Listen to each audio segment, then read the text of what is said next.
Olá, boa noite. Está a começar mais uma edição do Noite Informativa. 2 pessoas morreram carbonizadas no incêndio que destruiu na madrugada de hoje uma empresa que presta serviços de call center, a companhia Movitel. Um curto-circuito pode estar por detrás do incêndio que reduziu a cinzas todo o equipamento do centro de atendimento de chamadas. As chamas tomaram conta desta sala onde funcionava o call center à 1 da madrugada, depois de uma fumaça que despertou a atenção do pessoal que fazia serviços de limpeza. Os trabalhadores tentaram abandonar a sala através desta única saída, que acabou ficando pequena para a quantidade de pessoas que fugia das chamas. Foi assim que as 2 pessoas morreram carbonizadas, das 7 que ficaram retidas na sala. Apercebemos disso, tivemos que arrombar uma das grades que está lá do outro lado, que dá acesso à casa de banho. Significa que essas 2 outras pessoas refugiaram-se para a casa de banho. E lá, como a janela estava a partir, conseguiam respirar mais ou menos. Então, rompamos a janela, salvamos essas 2 pessoas. Infelizmente, 2 pessoas estiveram no centro da sala. Essas pessoas não conseguiram sair, acabaram perecendo aqui dentro e as chamas fez das suas. Este jovem encontrava-se no interior da sala quando a mesma foi tomada pelo fogo. Ele relata o pânico que se viveu. Eu não sei, eu só digo graças a Deus mesmo. Graças a Deus, de verdade. Eu já nem contava com a vida. Daqui estamos a raspar, tiramos o tapete ali com gasolina. Então, de repente, só vi fogo, levantou-se contra nós. Foi um curto-circuito? Sim, acho que é isto, não sei dizer. Só de repente vi fogo. Conte-nos, e depois do fogo, o que é que vocês fizeram? Eu só fugi para a casa de banho, outros tentaram fugir para descer daqui nas escadas, não conseguiram. Ficamos eu e um outro senhor chamado João, aqui dentro, todos saíram. Os danos causados pelo incêndio ainda não foram avaliados, mas todo o material informático que se encontrava na sala ficou reduzido a cinzas. Em comunicado de imprensa, Movitel lamenta a tragédia que atingiu a sua provedora de serviços. A companhia diz ainda que o incêndio não afetou o funcionamento de serviços de telefonia móvel, bem como de atendimento ao cliente. O presidente da República reuniu hoje o governo, antigos dirigentes e responsáveis de empresas públicas para discutir o futuro do setor energético no país. Filipe Nunes quer ouvir vozes autorizadas para em seguida definir um caminho de exploração sustentável dos recursos energéticos. O encontro decorrido na Presidência da República juntou atuais ministros e vice-ministros e antigos dirigentes do setor da economia e energia, entre os quais Esperança Bias, ex-ministra dos Recursos Minerais, e Salvador Namburete, ex-ministro da Energia. Filipe Nunes convidou também atuais e antigos responsáveis de empresas públicas, casos de Rui Fonseca, antigo PCA dos Caminhos de Ferro de Moçambique, Augusto de Souza, antigo PCA de Eletricidade de Moçambique, entre outros gestores. Na agenda, o chefe de Estado trazia os desafios do setor energético. Para Filipe Nunes, a ideia é colher sensibilidades entendidas na matéria, de modo a definir linhas de força. Basicamente, aqui não há quem é chefe do quê, quem sabe o quê, mas apenas queremos explorar os conhecimentos, esse recurso que os moçambicanos têm, o recurso intelectual humano da sabedoria. Nós queríamos que ouvíssemos e voltássemos a falar espontaneamente, sem nenhuma regra, para todas as ideias saírem. Não, se forem muito estruturado, penso que as ideias não vão sair. E um dos grandes objetivos desse encontro é influenciar de forma positiva os que implementam os programas, atribuí-los mais à autoridade e à legitimidade. O Presidente da República diz ainda que o encontro visa encontrar um caminho para que a energia produzida em Moçambique seja utilizada de forma sustentável. Nós queremos atacar a conversa nossa hoje sobre a energia para consumir da forma sustentável, produzir da forma sustentável, energia para vender. Há vezes que pensamos que é só o gás, que também pode produzir energia, há vezes que pensamos só o camarão, mas nós queremos abordar a matéria de energia como um potencial econômico que esse país tem para resolver grandes preocupações também que tem. A discussão do tema decorreu à porta fechada, logo após o discurso do Presidente da República, tendo iniciado com uma apresentação do Ministro dos Recursos Minerais e Energia, Pedro Couto, sobre o desafio do setor da energia. O chefe de Estado reafirmou que os principais objetivos do governo são a consolidação da paz, unidade nacional e o reforço da soberania. Filipe Nyusi diz que este é o espírito do plano quinquenal submetido pelo governo à Assembleia da República. Num contexto de agitação política, o Presidente da República realça que o principal objetivo da sua governação é a estabilidade do país. Indicamos as prioridades que, naturalmente, a primeira prioridade é aquela de consolidar a unidade nacional, a paz e o reforço da soberania. Mas a engenharia própria que usamos para a montagem do nosso governo foi tendo em conta que as coisas desaguariam num agrupamento. Além da estabilidade política, Filipe Nyusi lembra o discurso de tomada de posse e diz que a formação, emprego e desenvolvimento de infraestruturas são também prioridades. A segunda prioridade, portanto, ficou o desenvolvimento do capital humano. A terceira, promover o emprego, a produtividade e a competitividade. A quarta ficou o desenvolvimento das infraestruturas econômicas e sociais. E a última, o asseguramento da gestão sustentável dos recursos naturais e ambiente. Filipe Nyusi diz ainda que a proposta do plano quinquenal do governo, submetida ao Parlamento, é integrada, envolvendo todos os setores. Nos anteriores também havia integração, mas havia muita coincidência de pessoas consultarem o plano quinquenal através das suas áreas da governação ou da direção. Portanto, educação, fazer esforço para encontrar uma página que tem educação. Saúde também. Idem agricultura, obras públicas, etc. O que fizemos desta vez também se fazia, mas tornámo-lo mais integrado, tanto onde nenhum serviço ou nenhum ministério, nenhuma área pode procurar uma página só dela, onde pode consultar e dizer que eu vou fazer isso. Porque entendemos que há muita coisa que tem que funcionar de forma integrada. A Frelimo diz que está tudo pronto para o arranque da 4ª sessão ordinária do Comitê Central do Partido. O porta-voz do partido, Damião José, avança os pontos que serão discutidos na reunião que inicia amanhã, mas não descarta a possibilidade de haver alteração da agenda para a inclusão de outros pontos para a discussão. Os membros do Comitê Central terão a oportunidade de analisar e debater o relatório da Comissão Política, portanto, o relatório que vai fazer referência ao desempenho da Comissão Política. Terão a oportunidade de analisar e debater o relatório sobre o desempenho do secretariado do Comitê Central. Farão também a análise do decurso do processo das eleições gerais do ano passado. Será apresentado aos membros do Comitê Central o plano de atividades e o orçamento da Frelimo, referente ao ano de 2015. A nossa bancada parlamentar vai apresentar um relatório sobre o seu desempenho, que será analisado também debatido. Será também analisado e debatido o programa quinquenal do governo de Moçambique, referente ao período 2015-2019.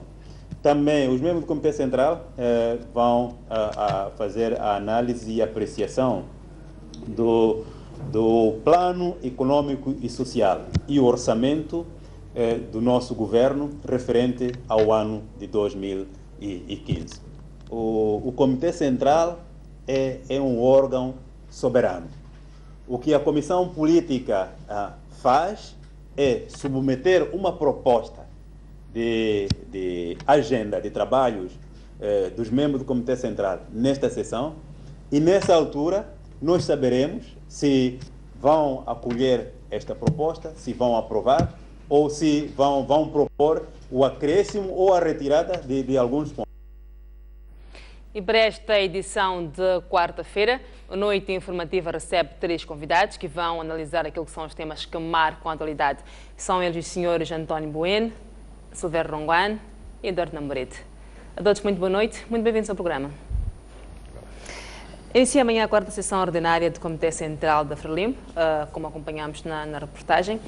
Esta sessão acontece numa altura em que é inegável a existência de uma tensão política e demandas de reformas político-constitucionais no país. António Bueno, como é que olha para esta sessão, tendo em conta estes cenários todos? Muito boa noite, caro telespectador. Boa noite, caros colegas do painel. Bom, é evidente que esta sessão do Comitê Central, para além de estar já prevista, em que necessariamente realiza-se no primeiro trimestre de cada ano e com a agenda que nos foi dada a conhecer, e principalmente relativamente à aprovação do relatório das diversas direções do partido e também a preparação do plano de atividades e orçamento para 2015, é evidente que reveste-se de um caráter, de alguma forma, excepcional, dado que será a primeira sessão do Comitê Central que se realizará depois das eleições gerais e presidenciais, em que temos atualmente a situação de termos um Presidente da República, sim, que não é Presidente do partido. E é evidente que isto, a nível da sociedade, tem levantado algum debate e há vozes que eventualmente entendem que deveria se acumular na mesma pessoa esses poderes e outras vozes que entendem que não e que se deve naturalmente respeitar o que está estabelecido nos estatutos do partido, que os congressos, regra geral, é que ditam a alteração da estrutura de direção do partido e também a atual situação política em que o país se encontra e exato, este nível de tensão irá de alguma forma também merecer por parte dos membros do Comitê Central a devida atenção, porque, ao fim e ao cabo, a paz, a estabilidade social é um desiderato quase que imperativo nacional, devendo cada um de nós fazer tudo o que estiver a seu alcance para conseguir tal desiderato. E eu creio que também irá merecer, por parte dos membros do Partido Frelimo e membros do Comitê Central do Partido Frelimo, na reunião que iria ter o seu início amanhã. Silvério Ronguane, não obstante serem opositores, tendo em conta a posição e o papel que a Frelimo tem na direção do país através do governo, como é que olha para esta sessão? Bom, primeiro, parabenizar a Frelimo por estar a realizar o seu Comitê Central, porque, como sabe, o MDM deu o pontapé de saída a estes encontros pós-eleitorais, porque foi o primeiro a realizar, há 15 dias atrás, o seu Conselho Nacional na Beira, que é o equivalente, digamos, ao Comitê Central, e é evidente que também ali o MDM fez aquilo que lhe competia, que era ver efetivamente o relatório da bancada, também foi um dos pontos discutidos, a questão que se levanta do plano quinquenal. Portanto, penso que não é conveniente, enquanto sou membro de um outro partido, me pronunciar sobre o que é que deve ser discutido, como deve ser discutido, porque realmente há que respeitar, digamos, que cada partido tem a sua agenda. A única coisa, se calhar, é esta situação da liderança do MDM, que dá o pontapé de saída, de fazer encontros pós-eleitorais, depois o partido no poder vem a seguir, e eu penso que imitar ou fazer aquilo que os outros fazem, que é bom, isto é salutar, é desejável realmente que haja essas consultas. Agora, há algumas pessoas que questionam, bom, a reunião realiza-se em Maputo, e muitos desses membros vieram a Maputo para participar na sessão ordinária, que começa efetivamente na próxima terça-feira, vêm para a Assembleia da República e é o mesmo bilhete que lhes conduz a uma reunião partidária. Bom, será o aproveitamento, digamos, será a confusão do Estado do partido ou esse sentido de oportunidade? Portanto, pode-se levantar estas questões, porque efetivamente estamos no momento em que estamos a discutir muito a questão da partidarização. Sim. E até o projeto do MDM vai nesse sentido, que ninguém pode usar os meios do Estado para fins particulares, seja de um partido. Pode-se levantar essas questões, mas é evidente que outros também pensarão que não, isso é um sentido de oportunidade. Portanto, uma coisa não tem a ver com a outra. Portanto, só lhes parabenizar e dizer que sejam felizes e tomam as melhores decisões para o seu partido. Eduardo Namorete. Não, começar por saudar os telespectadores e os colegas do painel, boa noite. Dizer que o encontro que o Partido Frelimo vai realizar, eu acho que já era esperado, no seio dos seus membros e militantes. Não sendo membro do Partido Frelimo, fica muito difícil expressar alguma expectativa, porque o que se vai discutir lá dizem muito pouco a mim como membro de um outro partido, mas estando em debate a questão da sucessão, a expectativa de toda a sociedade, se efetivamente o atual presidente do partido vai ceder lugar ao presidente da República, como tem sido tradição. Mas, de qualquer maneira, essas são questões que a nós nos cabe apenas assistir e esperar os resultados deste encontro, que poderá ter algumas implicações na velocidade dos processos que até agora estão em curso. Para a Renamo e para o MDM não faz diferença alguma o que vai acontecer, os assuntos serão levados amanhã à sessão. Não faz diferença se o chefe de Estado, que é o chefe de Estado moçambicano, é ou não mesmo, é presidente também do Partido Frelimo? Não, é indiferente. O que eu estava a dizer é que alguns dos resultados deste encontro têm implicações, podem ditar a velocidade com que os processos que estão hoje em curso podem ter no futuro. Efetivamente, sendo ele eleito, não sei se é este o procedimento que se toma ao nível do Partido Frelimo nesta sessão, presidente do partido, ele sai com um pouco mais de força e é daí que eu dizia que provavelmente a velocidade dos processos poderá ter um outro rumo se isto acontecer.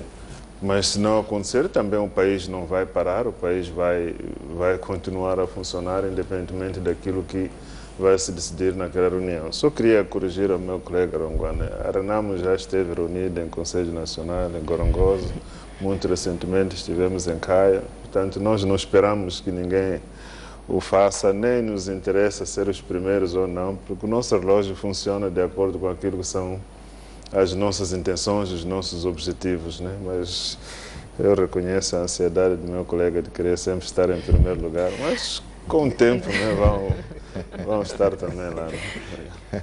António Bueno, como se falou, uma das expectativas é esta questão da liderança de Filipe Nunes não ser só presidente da República, como também ser presidente do partido.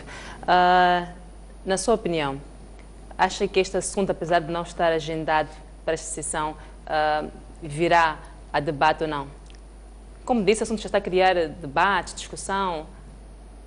Bom, é uma situação de difícil resposta, porque é um assunto quase que domínio exclusivo dos membros do Partido Frelimo e que só os membros pertencentes à competência central é que terão, naturalmente, têm a devida competência para, querendo, poderem alterar aquilo que são os pontos constantes na agenda de trabalhos a iniciarem amanhã.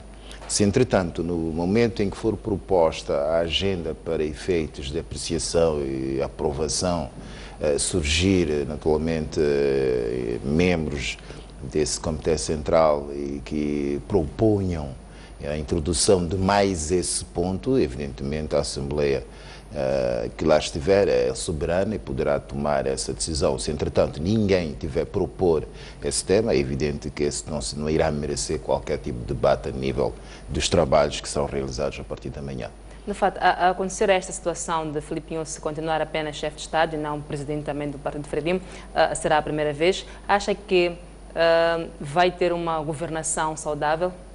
Bom, isso teria que ser analisado partindo de pressupostos diferentes.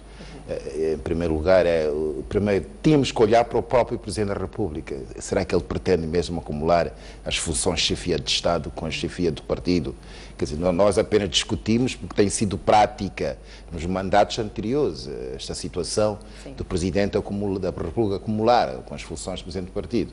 Mas nunca nos questionamos se o titular, que é o Presidente da República, estaria ele disposto eventualmente a acumular essas duas funções, ou, por outro lado, estaria apenas interessado em dirigir os assuntos de Estado e, eventualmente, não ter qualquer tipo de influência nas decisões do partido. Então, eu acho que um dos pressupostos é saber qual é a real vontade do Presidente da República. E depois, também tínhamos que ver, relativamente a outros pressupostos, o que é que nós pretendemos. A nível acumular as duas funções numa única pessoa, eventualmente nós, e não nos esqueçamos, está em debate agora, por um lado, dada a renama, a despartidarização dos órgãos do Estado, e o MDM também já apresentou uma proposta de apartidarização do Estado. Então, nós temos que tentar perceber o que é que seria melhor para a própria sociedade moçambicana, seria acumular ou, eventualmente, manter uma separação na direção deste, quer do Estado, quer do partido. Os cenários atuais da política nacional impõem ou não um reposicionamento da Frelimo? Este reposicionamento deve ser feito permanentemente, quer dizer, é preciso que haja discernimento suficiente para perceber a evolução social. E esta sociedade, já se sabe, não é estática, é dinâmica, e o dinamismo que empurra a sociedade é muito forte. Então, as instituições, não só partidárias, mas neste caso estamos a falar do Partido Frelimo, devem ter esta coragem, esta capacidade de verificar a que velocidade a sociedade vai e criarem também órgãos ou decisões, ou desenhar estratégias que possam acompanhar, que possa permitir o acompanhamento permanente e contínuo da evolução da sociedade, de modo que as suas estruturas, as suas estratégias não ficam ultrapassadas. Porque a ficarem ultrapassados, se não conseguirem perceber o que é que a sociedade pretende, qual é o estágio atual da sociedade e quais são as possibilidades de evolução ou de encaminhamento da própria sociedade, irá naturalmente acontecer um desfazamento entre aquilo que são os interesses do próprio partido e aquilo que são os interesses da sociedade. E esse desfazamento, naturalmente, vai fazer com que aquilo que são os objetivos estratégicos do partido comecem a ser postos de lado e a sociedade ela mesma começa a criar, ter outro dinamismo, começa a desenhar estratégias diferentes que começam a ser de alguma forma incompatíveis com as estratégias desenhadas pelo partido. E este reposicionamento passa ou não por reformas a nível da liderança do próprio partido? Bom, estratégia não passa necessariamente pela alteração da liderança. Pode ser até, inclusive, tratando-se de um partido bem estruturado, pode ser que tenha permanentemente haja ideias novas e que possam ser implementadas pelos atuais líderes. Nada impede que os atuais líderes possam implementar estratégias novas. O que é importante é que se desenhem estratégias novas. Salvador Rangwan, as decisões ou posições que saírem desta sessão podem não exigir uma nova forma de estar também da oposição? Bom, é preciso perceber que o partido que vai se reunir, neste caso na Amator, é um partido que esgotou as suas soluções para o país. Portanto, enquanto governo, que é isso que nos interessa, já estamos todos claros que dali não vai sair uma ideia com algum interesse. Vai se discutir são questões internas de quem manda, quem não manda, mas em termos de visão para o país, parece-me não haver dúvida razoável de que trata-se de um partido que perdeu o rumo, no sentido que o país vai numa direção e também o partido vai noutra direção. Digo isto porque aquilo que são os grandes desafios, digamos, para o país não estão a acontecer. A gente percebe que há uma grande vontade e força de discutir posições internas, quem está primeiro, quem não é primeiro, governamos dois ou governamos um. Mas se olharmos para os desafios, por exemplo, em termos de infraestruturas, aí percebemos que há um falhanço completo. Se olharmos para a questão dos transportes, ali olhamos, porque percebe o seguinte, que mesmo na preparação, sendo um partido do governo, seria interessante se nós começássemos a ouvir dessas lideranças o que é que pensam em relação ao transporte. Não, aqui é um problema candente que as pessoas com que se debatem. Temos agora, por exemplo, a questão de energia, portanto, quase todos os dias há de haver uma província, há de haver um lugar que há cortes sistemáticos. É preciso lembrar que na Beira, por exemplo, e Chimoio, no ano passado ficamos um mês sem a energia, um assunto que atingiu um clímax com a questão da cheia, mas não se ouve nenhuma discussão em volta deste assunto. Estamos agora ao regresso, digamos, para as aulas. Estava a ver hoje o Jornal Notícias e estava a ver as bolsas, não é? Praticamente, para todas as instituições, fala-se de 20 bolsas, 15, 10. Nós temos uma população estudantil que está acima de 40 mil, portanto, mas não há. Estes assuntos não se discutem, a questão da cólera que está a agressar. Portanto, parece-me que a esse nível é escusado esperar qualquer solução, porque este partido já não tem interesse nem discute esse tipo de matéria. É outra. Está a dizer que o atual governo está a negligenciar assuntos como educação, penso que nem preciso que alguém diga, não é? Porque nós acho que somos o único país na África Austral que somos transportados em My Love, na capital. Portanto, isso não é preciso nenhuma análise. Não tem sentido que duas capitais simultaneamente, como aconteceu no ano passado, tenham ficado um mês privados de energia. E agora, com a cheia, foi um apagão. Aqui, na cidade de Maputo, que é a capital, temos cortes de energia, digamos, sucessivos. Estamos a dizer que estamos a começar o ano, muitos estudantes não têm capacidade para concluíram, passaram o exame de admissão, mas não têm como estar na cidade de Maputo, na Beira, nem em todas as cidades universitárias. E estamos a ouvir falar de 20, 15 bolsas. Portanto, parece-me que não é preciso ser grande analista nem inteligente para perceber que já não há ideias ou soluções para o país. Isto é que é pena, porque eu, sinceramente, gostaria de ver estes assuntos ser discutidos já portanto, o topo da agenda. Mas nós estamos a discutir questões de paz. Mas hoje mesmo houve escaramuças em Chimoio. Vamos chegar às escaramuças também. Há 2 semanas houve escaramuças em Niassa. Portanto, mas sobre estas matérias candentes, nós não ouvimos que há uma discussão interna. É por isso que digo, enquanto governo, que é aquilo que interessa, eu sinceramente não espero. Portanto, tanto me dá se ganha este, porque já sei que é o partido todo que... Eduardo Namorete, as decisões que eventualmente sairão desta sessão vêm não exigir uma nova forma de estar também da RENAMO? Não, da parte da RENAMO não vai alterar nada em função das decisões que forem tomadas na reunião da Frelimo. Portanto, a RENAMO não seguia por aquilo que a Frelimo decide. A RENAMO tem o seu próprio plano, tem a sua própria estratégia e persegue esses planos de forma muito objetiva. Neste momento estamos com as nossas atenções viradas para aquilo que é o importante para nós, a resolução dos problemas do povo ao nível local, e é isso que o partido está a fazer. Eu percebo que a reunião que vai ter lugar a partir de amanhã não é, no fundo, para resolver problemas do país, é para resolver problemas internos do partido. Portanto, qualquer coisa que for decidido dentro do partido terá implicações para a vida do partido.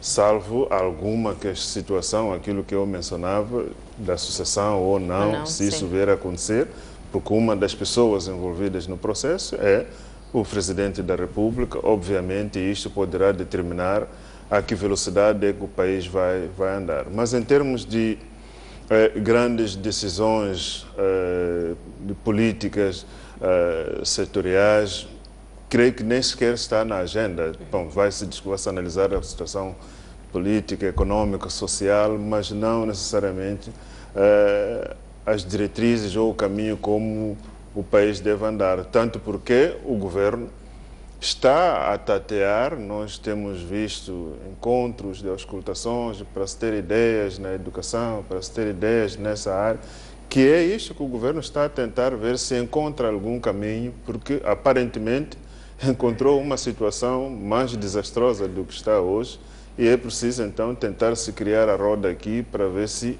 avança. Estamos já a meio do ano, vamos dizer assim, estamos a terminar o terceiro mês, a entrar no quarto mês e ainda não temos nada muito claro nessas áreas de transporte, nas áreas de educação, na área de saúde. Estamos ainda, a gente está a ver o governo a tentar Mas identificar não é o ideal auscultar para depois tomar decisões?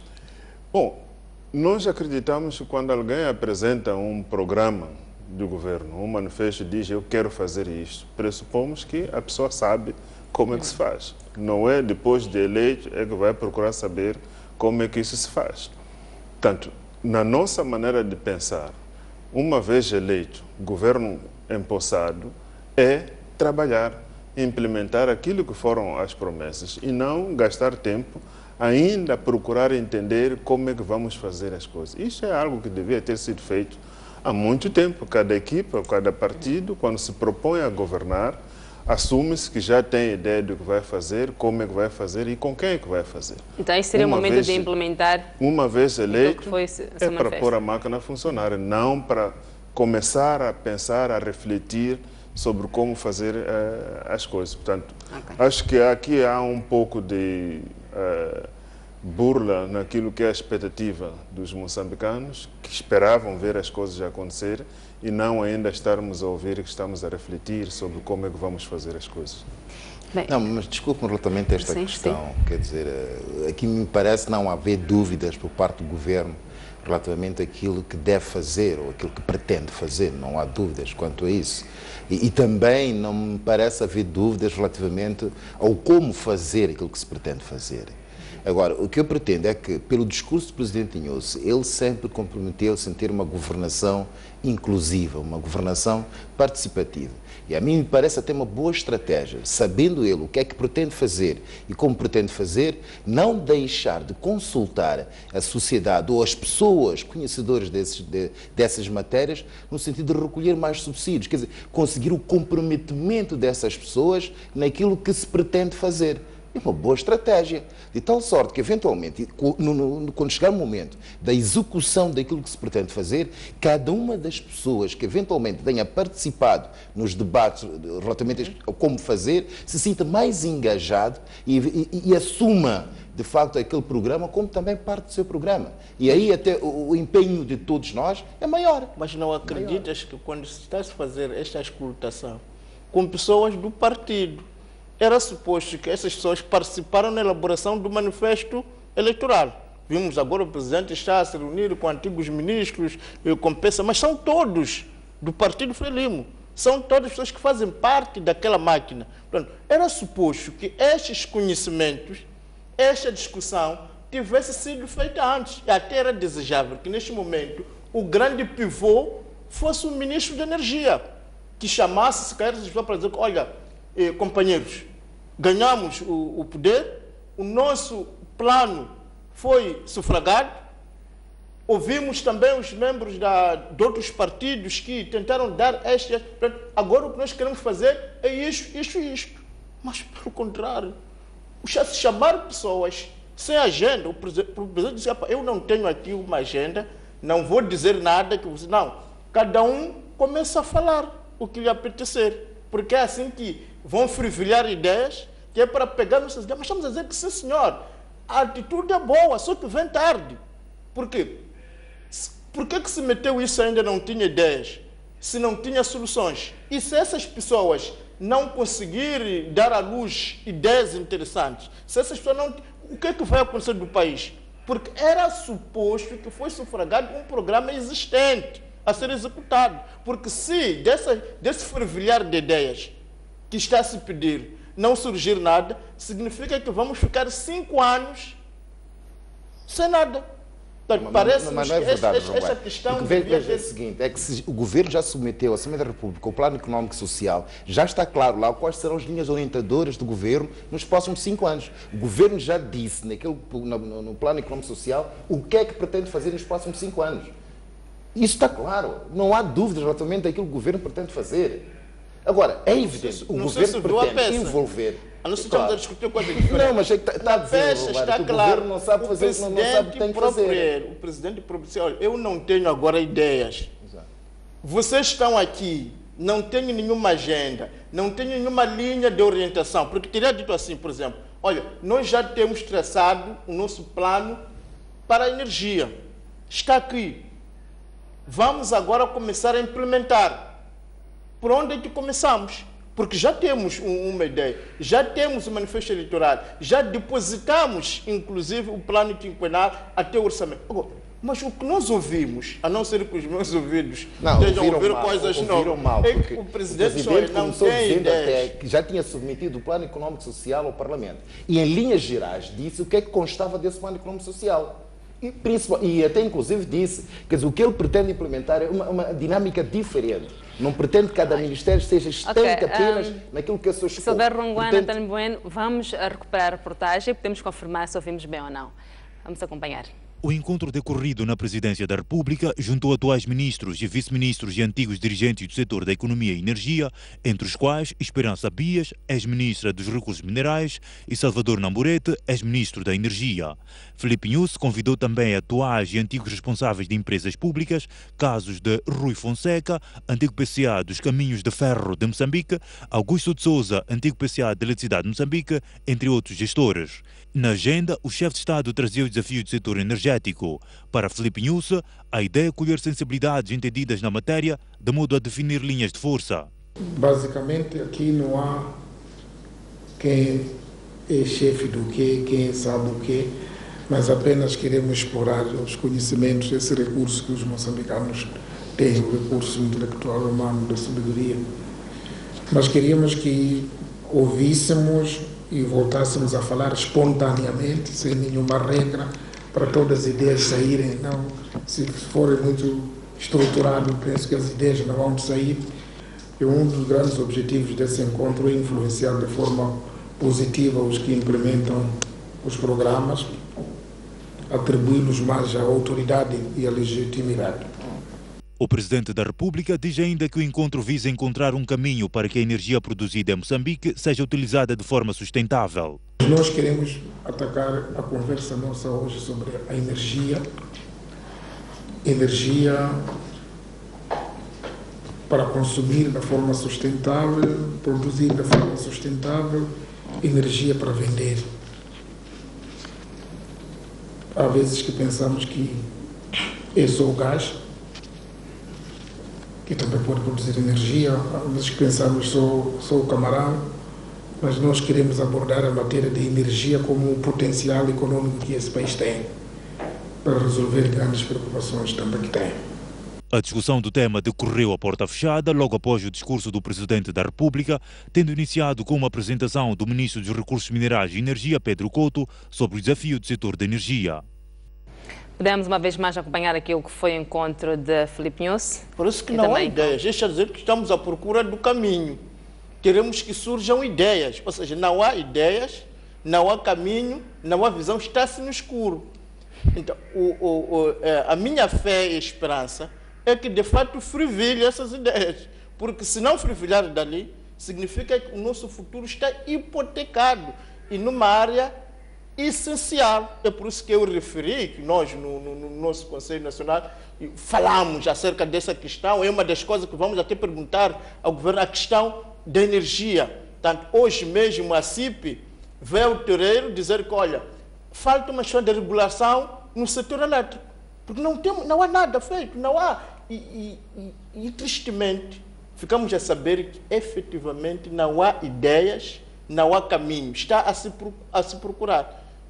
Oxalá encontre esse caminho, oxalá encontre essas ideias rapidamente. Caso não tenha, o MDM pode emprestar, digamos, ao seu projeto nesta matéria, porque é um projeto que nós já tínhamos estudado antes das eleições e que, se não houvesse a tal fraude, estaríamos efetivamente agora a implementar e os moçambicanos estariam a beneficiar, digamos, António Bueno, de uma há ou nova não visão. ideias? Há ideias, porque é o seguinte, o Presidente Inúcio até foi claro quando disse que o encontro, para além de outros objetivos, tinha o condão de colher sensibilidades. E é demais, é que quando ele diz, convocou o encontro para que voltássemos a falar, é que não se pode voltar a falar de uma coisa nova. É que já se falou antes e agora está-se a voltar a falar.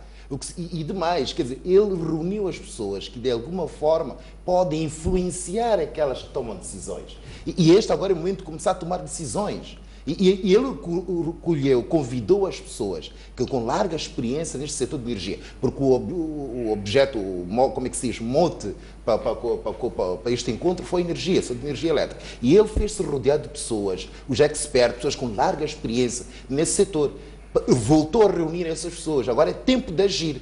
O que significa que antes houve, naturalmente, um encontro anterior, é que colheu destas pessoas as ideias orientadoras do setor de energia, agora é o momento de executar essas ideias. Voltou a juntar essas pessoas. Eu sou bueno, mas o que o diz é que vamos encontrar o caminho. Exato. O caminho o que é? Para implementarmos as ideias que nós criamos antes. Quais? Não, as ideias estão claras. O presidente está a dizer que não tenho aqui uma agenda, não tem nada aqui escrito. Queremos que cada um fale espontaneamente, porque se não falar espontaneamente, não há onde surgir ideias. Portanto, está à procura de ideias. Está a se começar, mas está já limitou, a se hipotecar o futuro do país. Já limitou aquilo que era o objeto, as ideias que ele pretendia. Quais? Diga lá uma, pelo menos para tirarmos desse embaraço. Diga lá uma ideia que o presidente avançou, por exemplo, que tem esta ideia.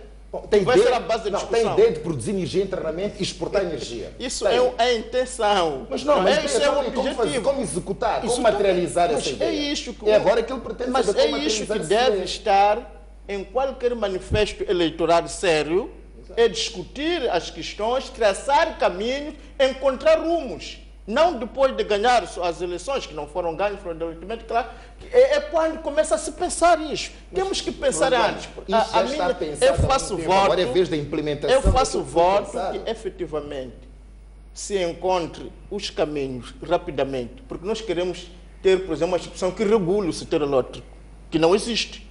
Queremos que se explique e se digam as causas desses cortes, dos apagões, são estas, que é para poder se remendar. Mas é isso que nós não estamos a ouvir num setor fundamental, que é o setor energético, que é o setor elétrico, que é fundamental, digamos, tanto para a indústria, tanto para as famílias, tanto para o curso noturno. Se nós continuarmos na via dos apagões, o que é que vai ser do ensino público? Mas vai conferir que o Presidente Inúcio lançou um desafio. Este encontro de pensamento também tinha esse condão. Lançaram um desafio àqueles que têm capacidade de decidir e têm competência para o fazer, para se poderem, como é que se diz, fazer-se acompanhar de pessoas que têm boas ideias relativamente como executar aquilo que é já o programa definido pelo governo. É por isso que eu estava a sugerir que, havendo partidos... Eu acho que há aqui uma revelação clara de alguma fragilidade no seio do governo. Porque a essas alturas, nós devíamos estar a ver as coisas já acontecer. Esses encontros seria para apresentar o que deve ser feito e convidar as pessoas para embarcar, porque a liderança não é só esperar que as pessoas te digam o que tem que fazer. Você tem que estar na dianteira e mobilizar as pessoas para te acompanharem naquele processo que você está a liderar. A parte da escutação foi na concepção do programa. O que é que podemos fazer, como é que vamos fazer. Agora, o governo não tem que fazer as auscultações sobre o que tem que ser feito. Tem que mobilizar as pessoas para fazer. Tem que liderar. Por exemplo, na área da educação, eu tenho estado a acompanhar, ainda hoje ouvi o ministro da Educação a dizer que, temos ouvido pessoas que dizem que é preciso diminuir as disciplinas no ensino primário, outros dizem que não, tem que se manter, então nós estamos ainda a auscultar, não podemos tomar as decisões assim. Portanto, não há ainda uma clareza da parte do governo sobre qual é o caminho. Ainda está a se fazer a auscultação. Não é esta altura, a estas alturas, o governo já devia ter a clareza sobre o que tem que acontecer no ensino primário, o que tem que acontecer no ensino secundário, o que tem que acontecer no ensino superior. Isto de consultas é na elaboração do manifesto, na elaboração do próprio programa, uma vez assegurado de que é isto que nós queremos fazer, temos a certeza que é isto que vai levar Moçambique para frente, então, quando tomarmos posse, vamos implementar. Efetivamente, essas consultas já não vão dar resultado algum? Não, resultados até podem dar, só que o tempo, este tempo, é o tempo que os moçambicanos estão à espera de ver as coisas acontecer. Porque nós temos um governo, já não temos um partido a concorrer, ou um candidato presidencial a concorrer. Temos um presidente da República e temos um governo. Não é a altura de fazer manifesto agora. É a altura de estar no terreno e implementar aquilo que foi proposto e o povo, embora tenha sido de forma fraudulenta, né, acabou sendo eleito, sendo empossado este governo, assim como o presidente da República. A questão que aparece de forma clara é que até agora nós ainda não ouvimos em nenhum dos vários setores uma elaboração da política desse setor de forma muito clara. Ainda não ouvimos o que é que o governo tem para a área de transporte, o que é que o governo tem para a área da educação, o que é que o governo tem para a área do ambiente, o que é que o governo tem para a área da energia. Ainda são ideias que estão a ser recolhidas. O que nós queremos ouvir é para onde é que nós vamos na área da educação, para onde é que nós vamos na área da saúde, para onde é que nós vamos na área dos transportes.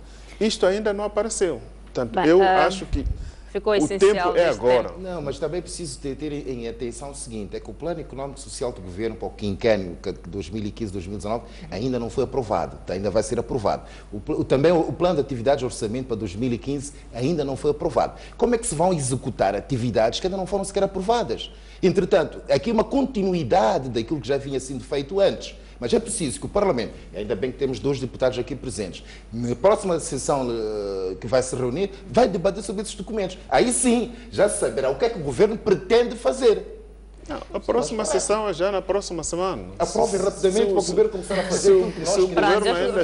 Ficou essencial sobre este tema. Seguimos para o próximo. E essas auscultações, o resultado destas auscultações, já não vão ter tempo de entrar no documento que está na Assembleia. Portanto, é uma contradição com aquilo que o colega está a dizer. O governo já sabe o que é que pretende fazer. Então, agora, na eventualidade dos parlamentares alterarem aquilo que o governo pretende que seja aprovado, tem naturalmente outras possibilidades de executar o seu programa. É que hoje estão a fazer as auscultações.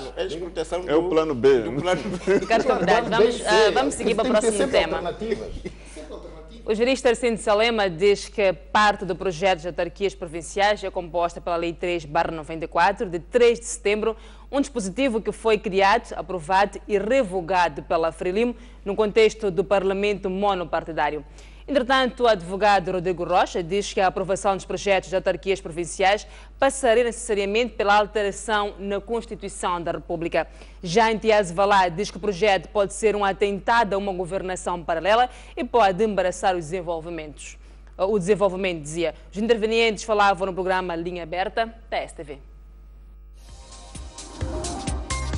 O jurista fez essa revelação no programa Linha Aberta, onde defendeu que a Frelimo é o autor material do anteprojeto das autarquias provinciais da Renamo. Segundo Arcindo de Salema, a proposta da Renamo reproduz a Lei 3/94, de 13 de setembro, revogada antes da sua entrada em vigor pela Lei 2/97, de 18 de fevereiro, que cria as autarquias locais. Esta lei é a última lei aprovada pelo Parlamento monopartidário sobre a presidência do senhor Marcelino dos Santos. O que dizia? Transformava os 128 distritos do país em regiões autónomas, de nível distrital, e transformava 23 cidades e 10 vilas, 33 no total, como municípios de nível urbano.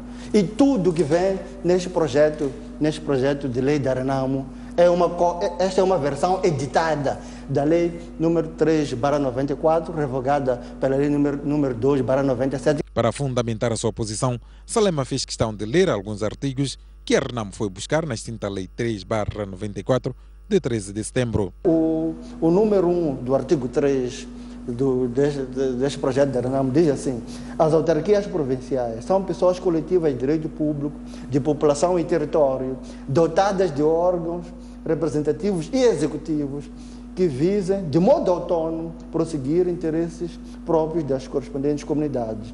Isto está previsto no número 2 do artigo 1 da Lei número 3/94, vou lê-lo.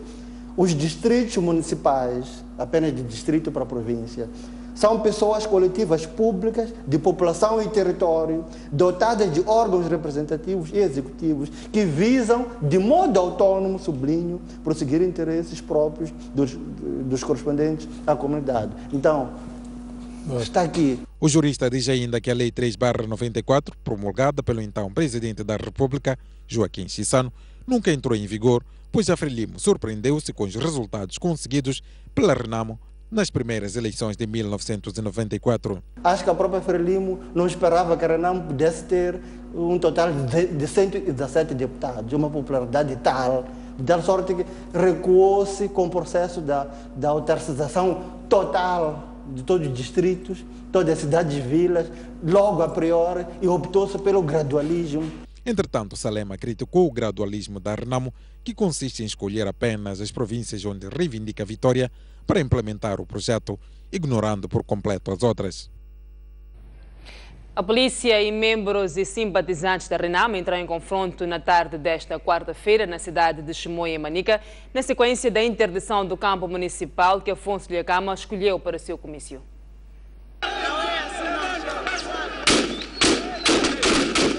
Este foi o cenário que se viveu na tarde desta quarta-feira na capital provincial de Manica, mais concretamente no campo municipal que tinha sido escolhido pela Renamo para o comício de Dhlakama. O campo esteve cercado pela polícia desde a manhã, quando os membros simpatizantes da Renamo se movimentavam para o local, e a Renamo também posicionou os seus militares que chegaram a estar frente a frente com os elementos da corporação.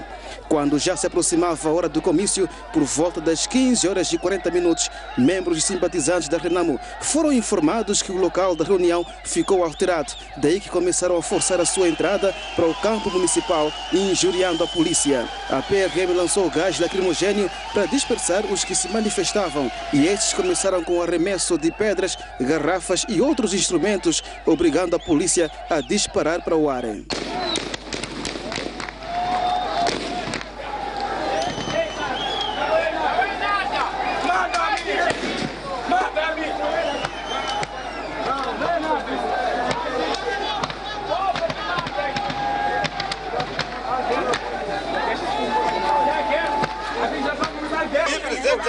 Circulou todo lado, Nampula, Zambeze, Cabo Delegado, Tete, em todo lado, não vê sem passe. Agora, hoje, não sabemos por que o governo da Frelimo. Da vez foram comandados o governo. Isto estamos a ver com a aparência do novo governador.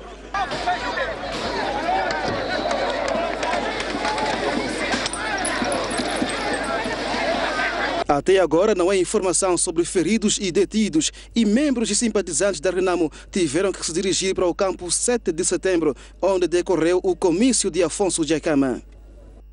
No campo improvisado 7 de setembro, o líder da Renamo disse que os seus militares não reagiram à atitude da polícia para evitar sangue e para não manchar a sua imagem. Mandei pessoas para falar com o presidente do município. Foram lá no município. A secretária foi ter com eles, que iam ter com o presidente, porque está numa sessão. Não sei se fugiu pela janela, desapareceu.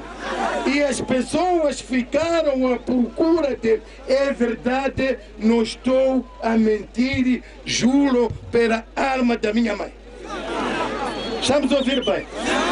Mas eles é que ficaram a fazer a dívida. Eles é que estão a dever o povo de Chimoio. Eles é que estão a dever a Renamo. Eles é que estão a dever a este homem Dhlakama. A dívida ficou com eles e nós vamos escolher o dia em que vamos obrigar a Frelimo aqui em Chimoio, de dia mesmo, para eles pagarem essa dívida. Vão pagar com preço elevado. Estamos a ouvir? Eu estava a falar da polícia, porque vocês podem pensar que essa polícia não presta. Não! Recebem ordem também dos comunistas da Frelimo.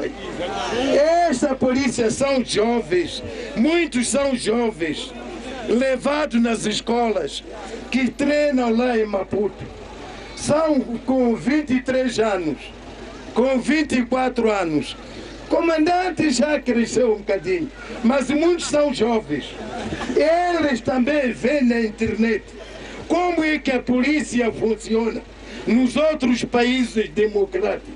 Se a Frelimo quer continuar a obrigar a polícia da República fazendo reprimir, fazer mal às populações, então eu, Gagama, diria, havia de sentir pena da polícia, porque a Renamo, eu não quero que a Renamo qualquer dia, ou Gagama qualquer dia, dê ordem os comandos da Renamo para irem destruir a polícia. Eu não gostaria que acontecesse. Eu não gostaria que acontecesse. E a noite informativa sai para um breve intervalo, mas não sai desse lado. Continua a acompanhar-nos. Até já.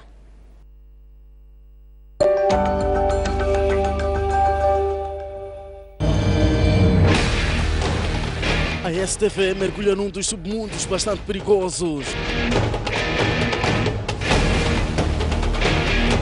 A caça furtiva.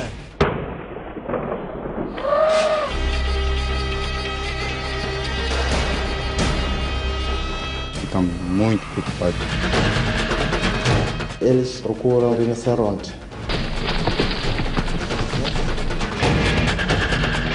Cruzando a rota do crime organizado. Os caçadores furtivos usam um armamento de grande calibre, como é o caso desta carabina de calibre 375. Dezenas de moçambicanos mortos no Kruger Park. Os sul-africanos matam. Acompanhe a ação da polícia contra os caçadores furtivos em Massingir.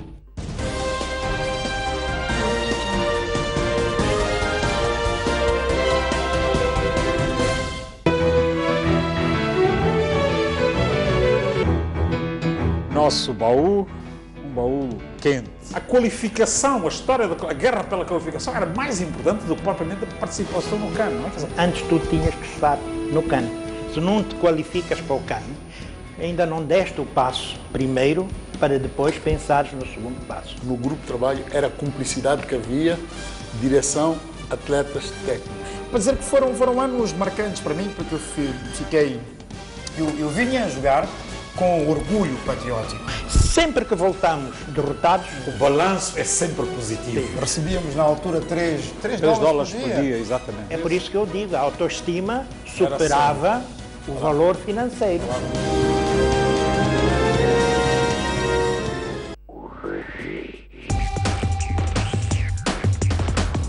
As artes e as letras constituem um campo fértil para a consciencialização dos cidadãos, promoção da cultura e identidade dos povos. A pensar no universo artístico moçambicano, o programa Artes e Letras vai preencher todas as suas tardes de sábado com convidados de diferentes disciplinas culturais. Cada escritor é um universo. A poesia sistematiza, desestigmatizando. A nossa literatura é muito concretista. O cinema seria, entre aspas, a excelência da televisão, portanto, televisão mais bem feita. Nós escrevíamos versos já a partir da pensando na sua encenação em palco. É uma poligamia muito saudável. Se gosta de literatura, cinema, teatro, escultura, música ou dança, não deixe de ver o Artes e Letras todos os sábados, a partir das 17 horas.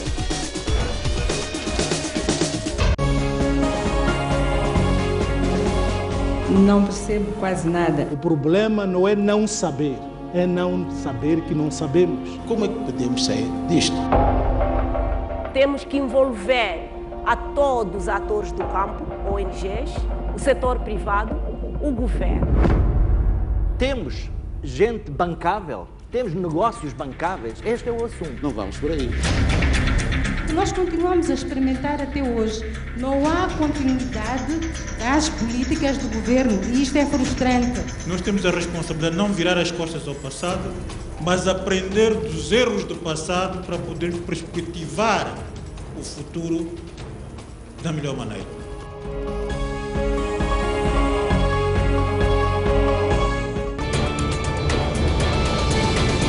Porque o que você pensa conta. Reservamos-lhe um espaço de opinião em dose dupla. Conto consigo das 11h30 às 12h30. Eu, das 18 às 19h30.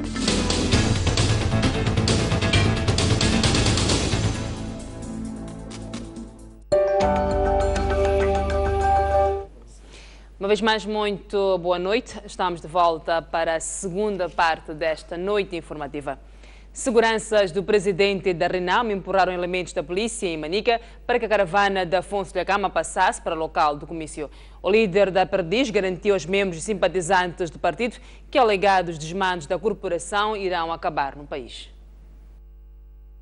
Por volta das 16h45, o líder da Renamo estava a chegar na Vila Municipal de Manica, que se caracterizava por um aparato da polícia que montou um forte dispositivo na rua da residência do administrador e comando do 3º Regimento da Guarda Fronteira. No troço da residência do administrador e do regimento estavam barreiras para impedir a passagem de viaturas, mas os seguranças de Dhlakama, cuja caravana se dirigia ao campo municipal, removeram a força e empurraram alguns elementos da PRM. Não houve nenhum disparo.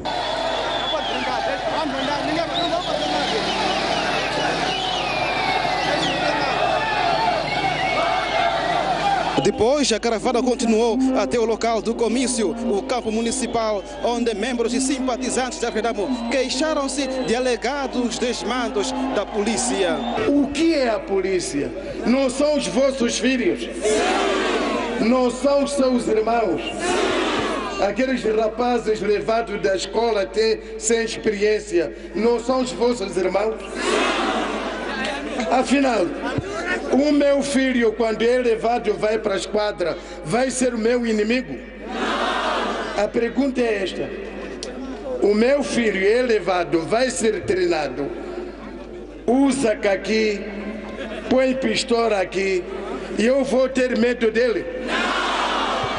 Então isso é brincadeira.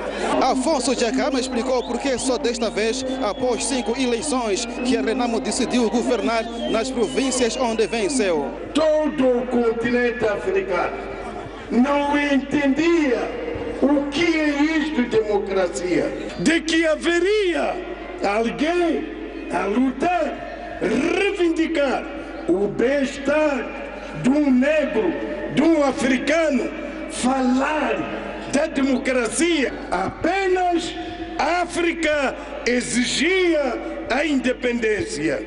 É por isso, meus irmãos, meus primos de Manica devem entender por que a Renamo, o Dhlakama, deixou a Frelimo a governar quase 20 anos sem que fizéssemos confusões. Manica é terra natal de André Machangaíça, primeiro líder da Renamo, que iniciou com a guerra dos 16 anos. No distrito de Manica, em função dos resultados das eleições de 2014, a Renamo conseguiu 4 assentos e a Frelimo 8. O MDM não conseguiu colocar nenhum membro no referido órgão. Com imagens de Isidine Achá, Pedro Ferrão, da Vila Municipal de Manica, para a STV. E voltamos às análises com os nossos convidados. António Bueno, Afonso Dhlakama continua a sua digressão pelas províncias e a promover o seu projeto político. Uma das imagens que marca a digressão por Manica é alguma tensão entre o guarda de Afonso Dhlakama e a Polícia Nacional, que numa das passagens exibidas pela STV, como nós mesmos acompanhamos agora, há empurrões à mistura. Como é que se pode interpretar este gesto contra uma autoridade de Estado? E também a primeira reportagem que deu conta daquele cenário entre a polícia, novamente, e os homens da Renamo. Bem, é que o estágio em que as coisas se encontram é uma situação muito delicada. E é uma situação em que parece estarmos todos num barril de pólvora e à espera que alguém acenda um palito de fósforo para todos nós irmos ao ar. E principalmente numa situação destas, quer o próprio Sr. Dhlakama, quer a sua assessoria, deveriam também ter alguns atos tendentes a reduzir ou minimizar este nível de tensão permanente e crescente que está a acontecer, porque precisamente até o próprio Câmara tem a impressão que ele próprio incentiva ou cria condições para que este clima de instabilidade, de permanente insegurança, ou a espera que alguém dispare o primeiro tiro para começar-se imediatamente com uma guerra total a nível do país, isto deve ser refriado. Deve ser refriado porque não basta só dizermos no discurso que estamos comprometidos com a paz. É importante, acima de tudo, nós praticarmos atos conducentes a garantir a tal paz.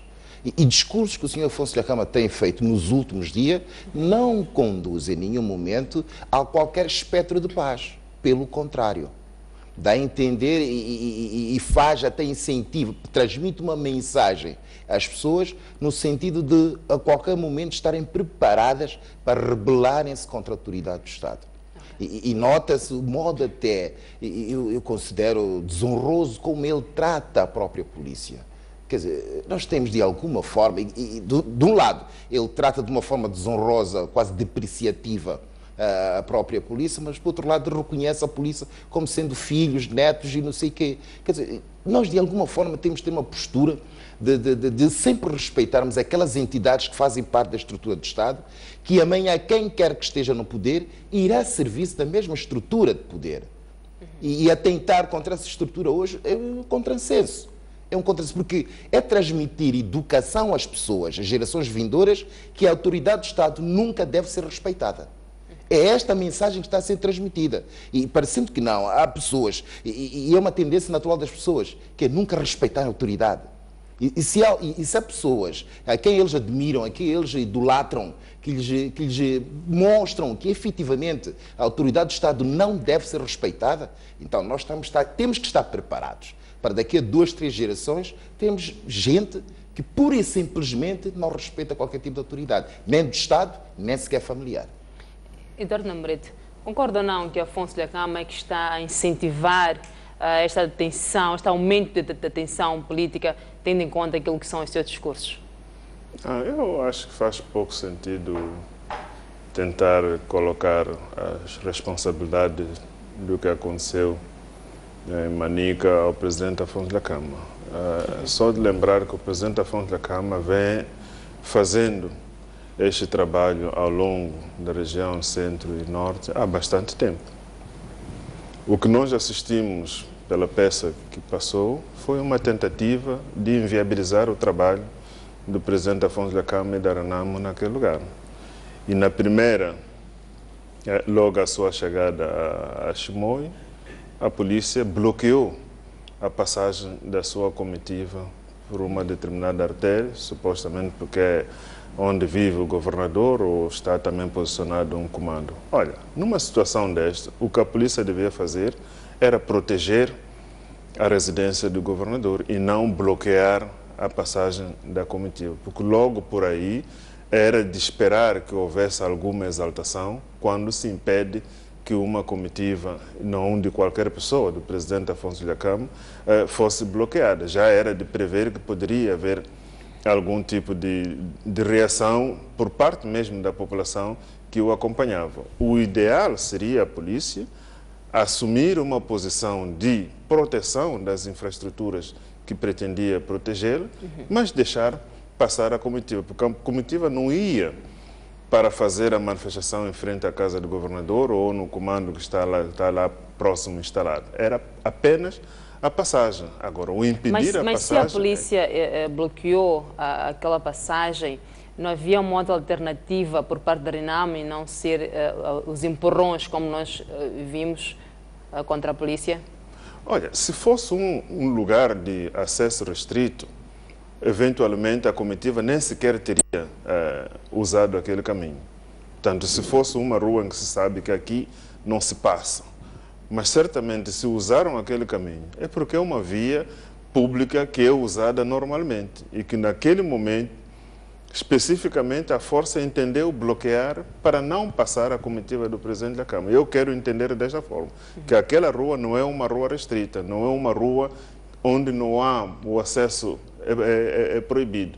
Apenas pode ter sido proibido naquela circunstância. E é isso que pode ter criado alguma animosidade para as pessoas não entenderem por que não deviam passar por ali. E houve a situação também do Estado, onde o comício devia se realizar, em que a última hora foi dito que não podia ser naquele lugar, tinha que ser num outro sítio. E houve bom senso do presidente Afonso Dhlakama ter aceitado ir fazer o comício num outro sítio, não naquele que ele e a população daquela zona esperavam que acontecesse o comício. Portanto, nós vemos, através desta peça, o bom senso do presidente Afonso Dhlakama de tudo fazer para evitar qualquer tipo de confrontação. Porque aquela multidão, eu tenho a certeza absoluta, que se tivesse havido insistência por parte do presidente Dhlakama de que é neste campo que eu vou fazer o comício, eu acredito que a polícia não teria tido força suficiente para travar aquela multidão de usar aquelas infraestruturas. Mas houve este bom senso de coisa.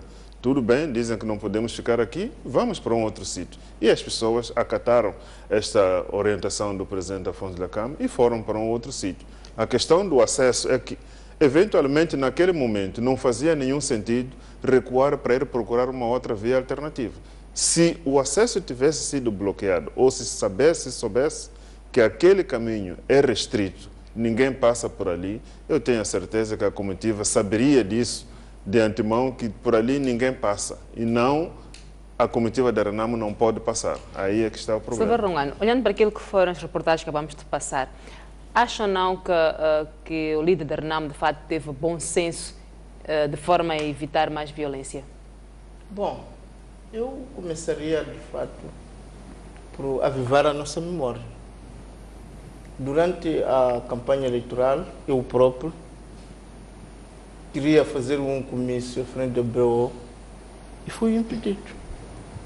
Quando Sua Excelência, o presidente Davis Simango, entrou na Manhissa, mas concretamente em Chinavane, até entrar em Gaza, fomos assistindo continuamente bloqueios injustificáveis. É preciso lembrar que o presidente Davis Simango foi retido durante 2 horas na ponte de Xai-Xai, alegadamente porque não podia entrar em Xai-Xai. Parece-me que há, da parte do partido no poder e do governo, esta tendência de inviabilizar e bloquear passagens quando se trata dos partidos. Felizmente, na altura, o MDM é um partido de paz, é um partido que não envereda pela violência e não houve estes empurrões às polícias, estamos a assistir. Mas quando um partido tem essa política de inviabilizar o trabalho dos outros, no dia que encontra alguém da mesma natureza, é evidente que entra-se em confrontos. E parece-me que é aquilo que, infelizmente, assistimos. É algo que podíamos até partidarizar, mas percebendo o risco que o nosso país corre, eu penso que é algo que temos que levar muito a peito. É preciso também lembrar que a tensão política que se assistiu há 2 anos atrás, que foi em Muxungu, começou em Chimoio, começou na província de Manica. Quando alguns homens da RENAMO se reuniram, foram proibidos, foram se reunir em Muxungu e ali retalharam. Para dizer que estamos numa zona em que efetivamente a tensão militar ainda está viva. E é ali também onde a RENAMO, tanto na Gorongosa do Chimoio, portanto, estamos a poucos quilômetros, onde havia as grandes bases da RENAMO.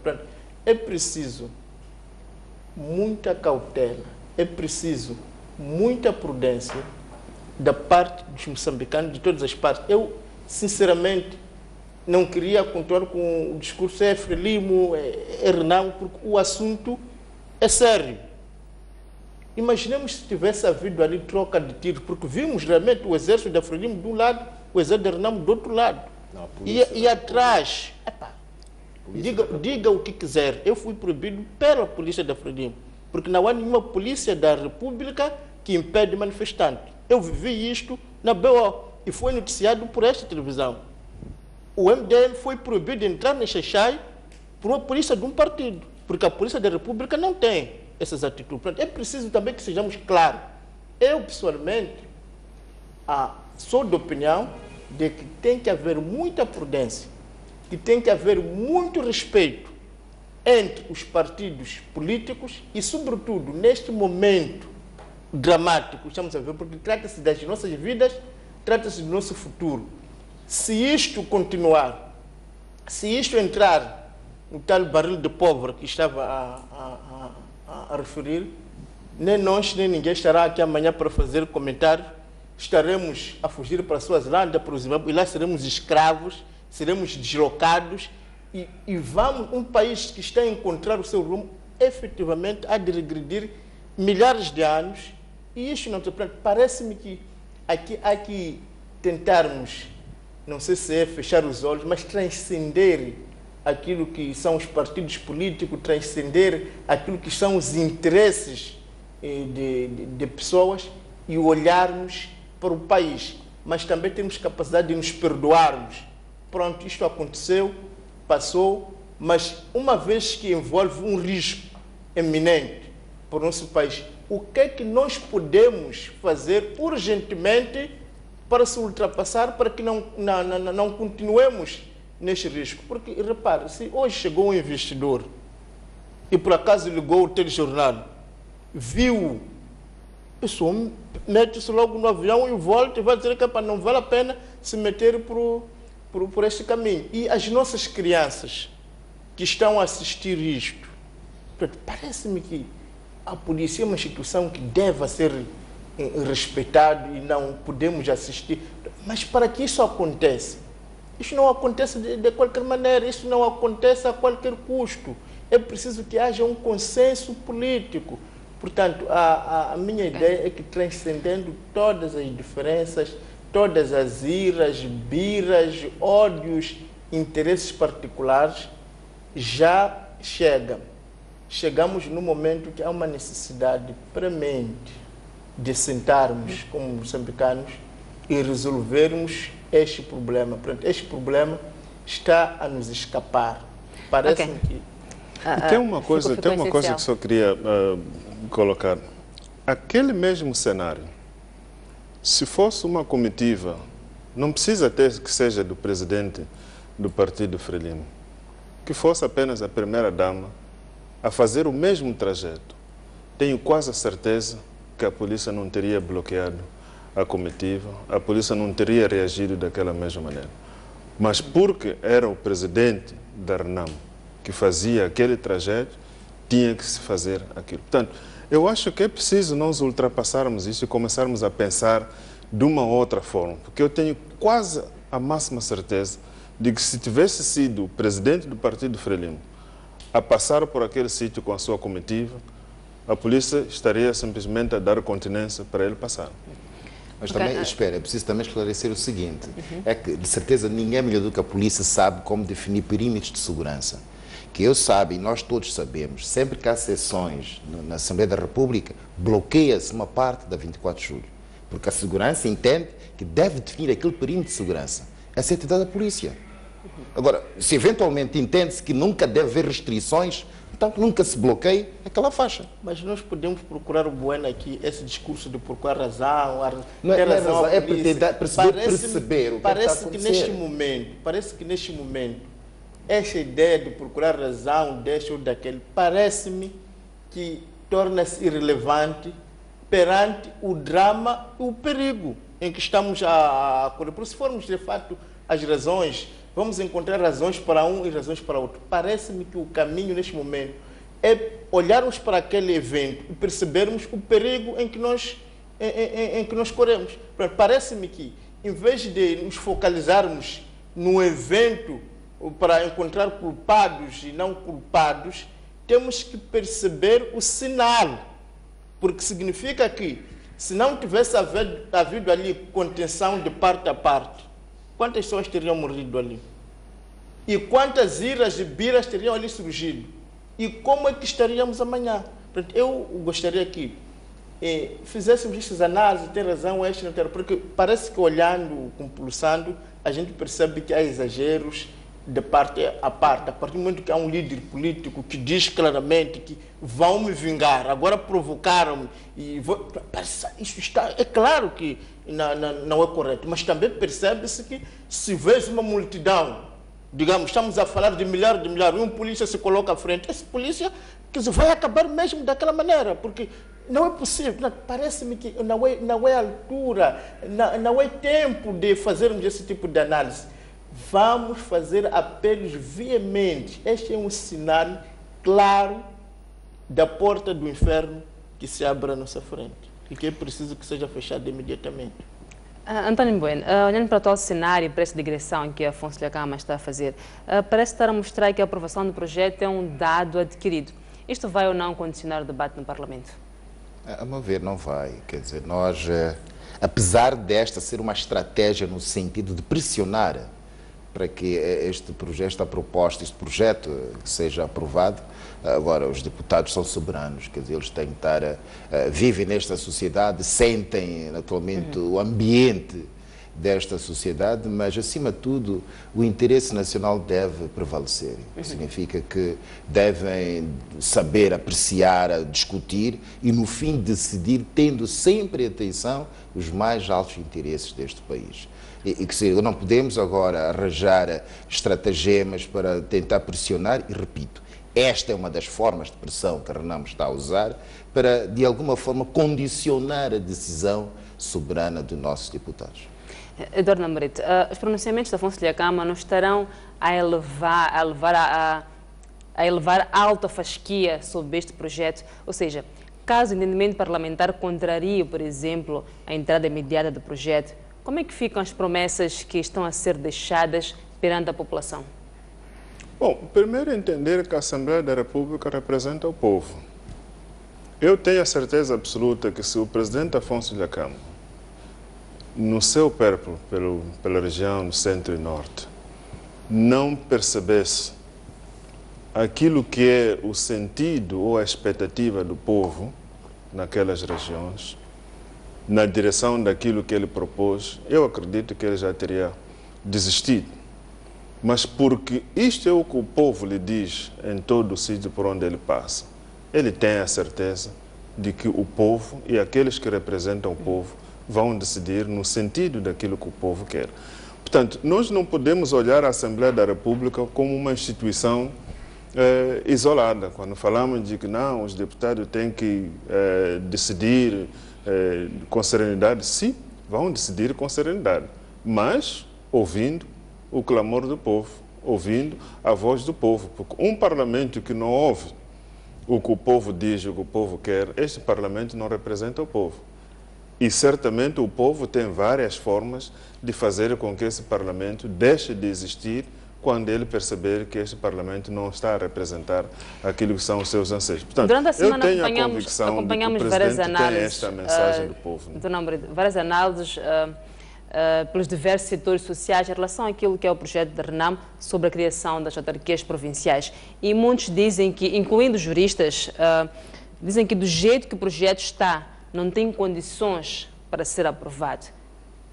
Na sua opinião, esta é uma versão acabada ou não? E, de fato, aquilo que foi levantado em torno do projeto, concorda ou não? Não, devo dizer que os que fizeram este projeto são também juristas, são também pessoas formadas em direito, de igual qualidade ou superior, não posso ser eu a julgar. Portanto, as opiniões de uns não podem desmerecer o trabalho de outros. Portanto, os que estão a apontar erros são juristas, os que fizeram este projeto também são juristas, formados nas várias universidades no país e fora do país. Portanto, aqui não há questão de que o que uns dizem desqualifica o que os outros fizeram. Nós, na academia, reconhecemos que não há nenhum trabalho perfeito. Por mais esforço que um professor tenha feito na redação do seu texto. É por isso que as teorias são sempre questionadas. Portanto, nós vamos ver uma recusa de teorias, e é isso que vai também fazer com que a própria ciência se desenvolva. Porque neste momento o que nós achamos que seja verdade, amanhã podemos ser convencidos de que não é bem isto que devia ser feito e vamos melhorar, mas sempre nessa perspectiva de dizer que, olha, não há nada acabado no mundo. Eu ouvi o meu amigo Saleman a dizer que este projeto é uma cópia daquilo que tinha sido feito antes. Olha, se nós pegarmos a Constituição da República de Moçambique e pegarmos a Constituição da República Portuguesa, ou as constituições anteriores da República Portuguesa, vamos encontrar muitas similaridades, porque, de facto, a inspiração vem de algum lugar. Ninguém sonha e cria uma coisa nova. Havia um velho no Brasil, à altura da minha formação, na minha primeira licenciatura, que ele dizia que neste mundo nada se cria, tudo se copia. Porque você pode até não saber, mas em algum lugar alguém já fez o que você está a fazer, alguém já disse o que você está a dizer, portanto não pode haver a ambição de que eu estou a ser original. Portanto, não é problema nenhum haver partes no projeto que estão num outro documento de 10, 15, 20 anos atrás, porque mesmo a própria nossa Constituição, se formos ler, vários dos articulados que estão lá são muito semelhantes aos que existem na Constituição portuguesa, na Constituição de Angola, na Constituição de um outro país de expressão portuguesa, porque esta é que é a dinâmica. Agora, nós temos convicção de que o trabalho que submetemos à Assembleia da República é um trabalho que reúne todos os requisitos, quer técnicos, quer de conteúdo político, para que seja debatido e aprovado. E esta é a nossa expectativa. Não vamos fazer cabeça de burro, de que, olha, isto é o que nós queremos, está tudo certo, não há uma vírgula. Não, senão não seríamos seres humanos. O ser humano tem que saber as suas limitações, mas, no essencial, nós sentimos que refletimos naquele documento aquilo que são as expectativas da população em todo o país e principalmente naquela região centro e norte do país, não querendo dizer que este sentimento de autonomia é só na região centro e norte. Mesmo aqui no sul, Gaza quer autonomia para ver se consegue se desenvolver e não estar atrelado a Maputo ou a um outro sítio. Portanto, nós sentimos que é isto que o povo quer que seja discutido. E mesmo nos debates que estão a acontecer, ninguém, até hoje, eu não ouvi ninguém a se posicionar contra a questão da autonomia das províncias. Agora, a forma de fazer isto está na mesa. A Assembleia da República é o fórum apropriado para a discussão deste projeto em particular e dali vai sair a melhor decisão para o país. Saber, Ranguane, um outro aspecto que marca esta semana é a queixa foi feita pelo advogado da família de Gilles Sestac, que foi assassinado, não é, a tiro, nós sabemos, em Maputo, em inícios de março. A queixa é dirigida ao Ministério Público de Paris e pede que todas as diligências sejam feitas no âmbito deste caso. Segundo o advogado da família, ele diz que parece que Gilles Sestac foi assassinado simplesmente porque tinha emitido uma interpretação sobre o texto da Constituição moçambicana. E também diz que Sestac nunca esteve realmente envolvido em nenhum jogo político local. Como é que olha para este pronunciamento do advogado da família de Gilles Sestac e esta queixa que foi feita à justiça francesa? Bom, eu quero acreditar que esta queixa, que se enquadra na busca dos autores e na sua condenação, está alinhado com aquilo que pelo menos ouvimos, que são os pronunciamentos do próprio governo, porque o próprio governo o repugnou e condenou veementemente, nos mais altos termos, este assassinato bárbaro e comprometeu-se a procurar os seus autores e levá-los à barra do tribunal.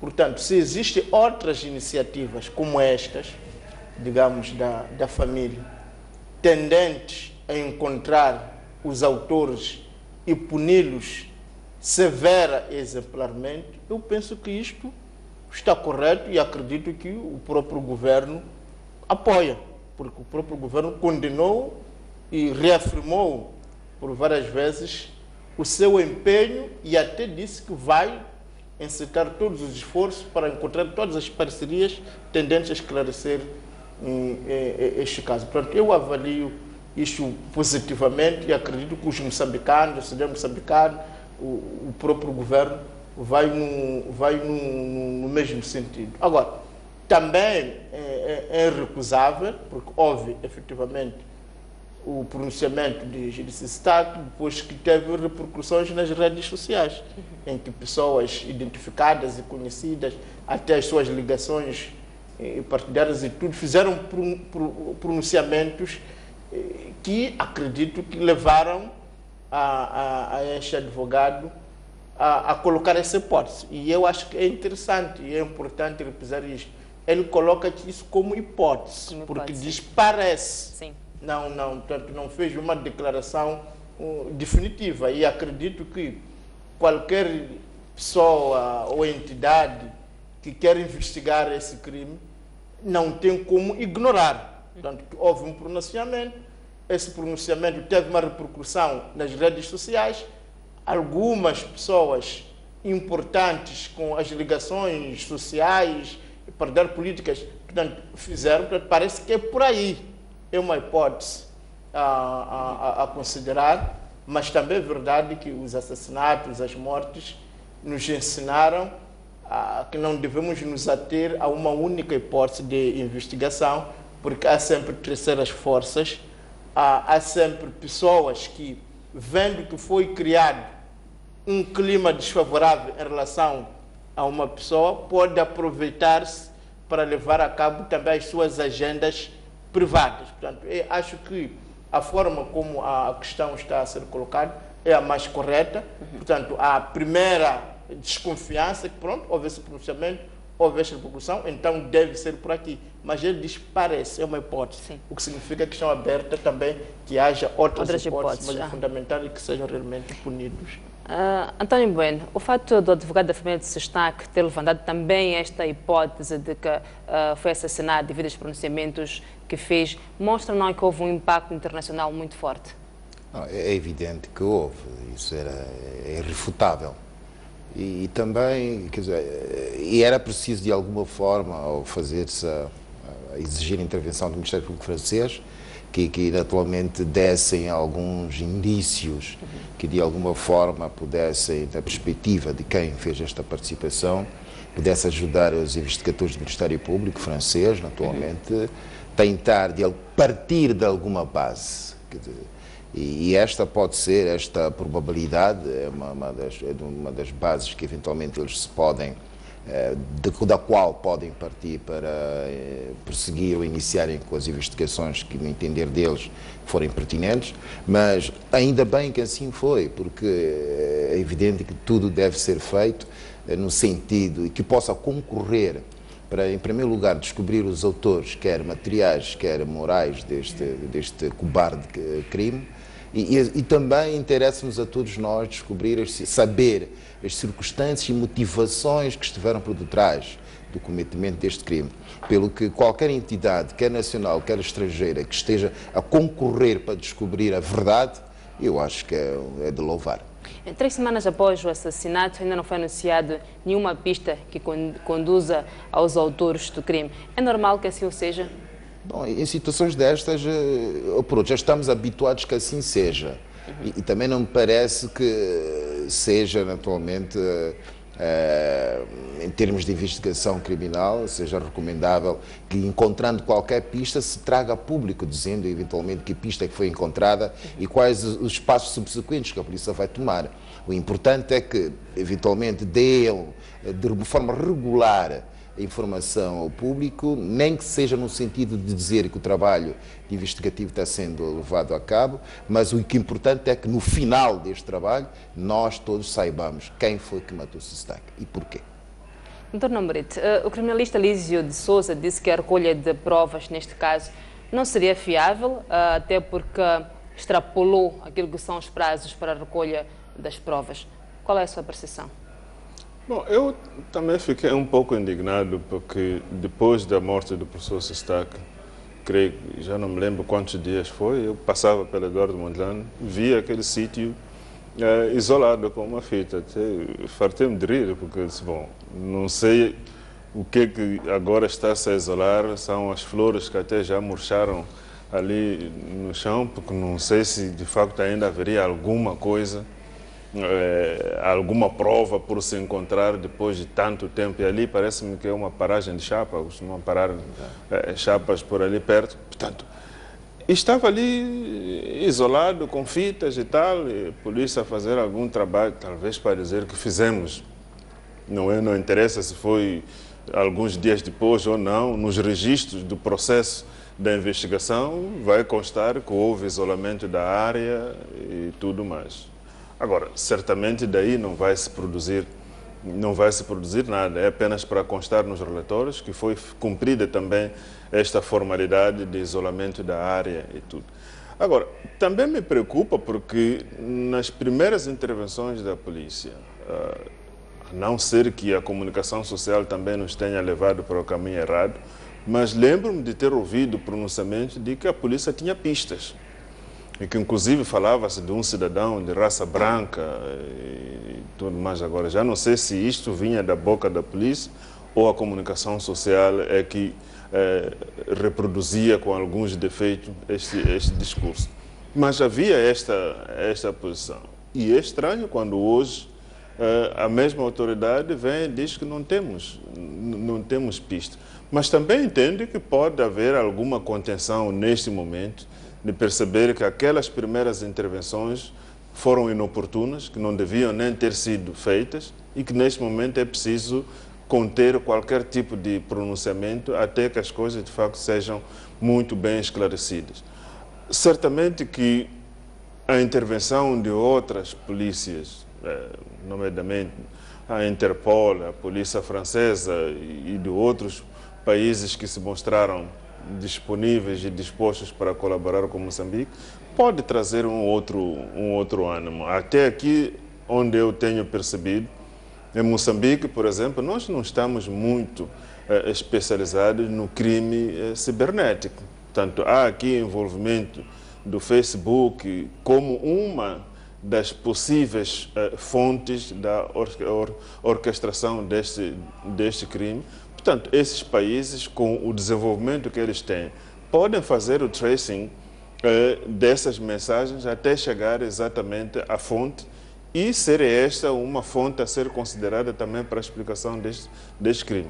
Neste momento são apenas especulações que podemos, daquelas evidências que nós temos, não sabemos muito. As únicas coisas que nós sabemos é que o professor Sestaca era um homem pacato, de muito bom trato. Para quem convivia com ele, sabe muito bem disto. E os únicos momentos em que, de facto, virou pessoa pública no sentido de ser assunto de debate em todas as redes, foi quando ele tomou a posição de esclarecer o equívoco que existia na matéria constitucional. E foi isto que ele estava a defender e o debate nas redes sociais era em relação a isto até o dia em que ele morreu. Portanto, se houvesse outras indicações de algo em que estaria envolvido, também deve ser considerado no processo de investigação.